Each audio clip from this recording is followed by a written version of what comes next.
Tommy, this was your first meeting with Novak, probably on his favorite court. What made him so tough out there tonight? I mean, I think he returned really well.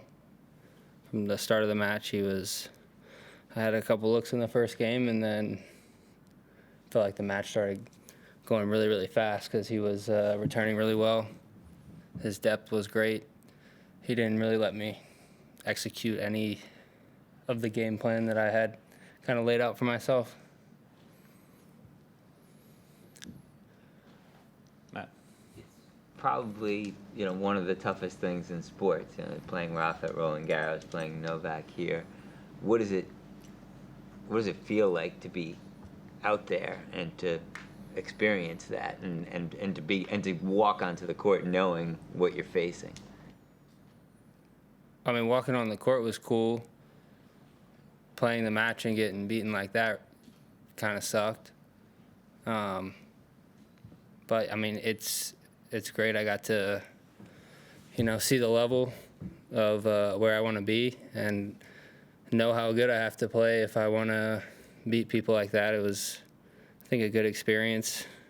He, like I said, he didn't really let me execute any game plan that I wanted to do. Congrats on a great fortnight. We're probably asking you sort of similar types of questions, but you spoke the other day about you really wanted this matchup. Can you talk to us about the esteem and the awe and those sorts of things that people in the locker room look up to Novak? Sorry, can you repeat the question? Just the way that players look at Novak and the opportunity, the way he's hurled up in the locker room, and just how big of a challenger he's seen and the respect for him. Yeah, I mean, I think a lot of players have a lot of respect for his game. He's definitely an unbelievable player, especially here in Australia. So, I mean, in the locker room, I think no one really wants to see him on their part of the draw. But I mean, in the semis of a slam, like, you're not going to get a bad player, So to play him here was, it was a cool experience, I knew he was going to play really, really well. Obviously, I wish I played a lot better today, but, he made me play bad, so he's a great, he's a great player here.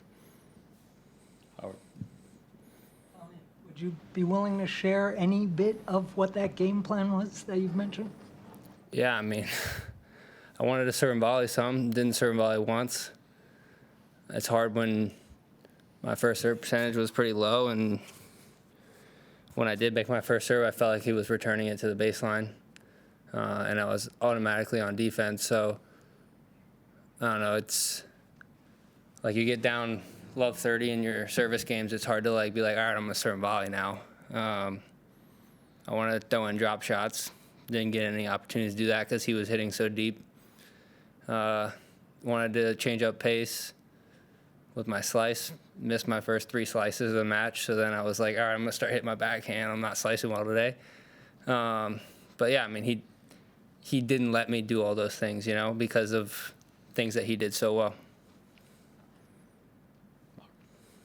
Talking about Novak, but can we reflect? I know it's really hard this close up to the match, but just how big this fortnight was for you and how proud of yourself, I guess, you are.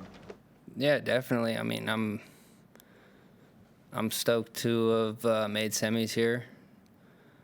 Obviously, I wish I gave the people at the arena today a better match. I think the people were excited to see a little bit closer match. Every time we had some good points, the crowd was ready to get loud and have fun. So, I really wish I gave them a better match. But yeah, great 2 weeks for me.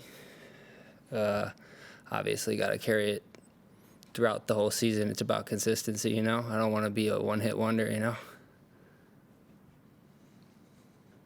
When you did make that run there in the first set and you got back to 5-all, what was sort of your mindset? Did you feel like, okay, we're starting over here, it's even, or I'm into this now? Yeah, kind of. It was it was weird. Like when the match started, it was felt like things were getting away from me really fast, and felt like points were moving fast. In between point time was going really quick. And then he gave me a couple looks. I extended a couple points, and feel like he got like a little irritated with something, and the crowd started getting a little rowdy, and it started getting really fun, you know. And then I got it to 5-all. I don't really remember what happened there, but I just remember like after that, I think I lost like 7 or 6 games in a row or something, 7 games in a row. So obviously he should have done something different, or he stepped up and played great tennis. Anyone else? Was there anything that surprised you about his game? I mean, you've probably seen him 100 times, playing 100 times, and you've hit with him. I would say probably second serve was better than I thought it was. Thought it was going to be. I mean, part of the other game plan was to attack on the second serve, but he definitely surprised me. On big points, he was going big seconds, and pretty much every point, like the average second serve speed was a lot higher than I thought it was going to be. Last one, anybody?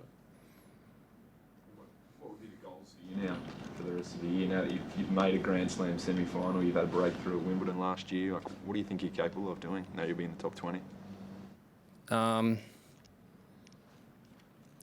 don't know. I want to keep moving up the rankings. You know, like I want to get. It'd be nice to end the year top 10. You know, and that's like I feel like the way I started the year is the right path to do it. So obviously, I have a lot of matches to win this year, and hopefully get some titles too. You know, I don't want to just lose in semifinals. I want to, you know, have my name on some trophies next year. Thank you. Thanks. Thanks.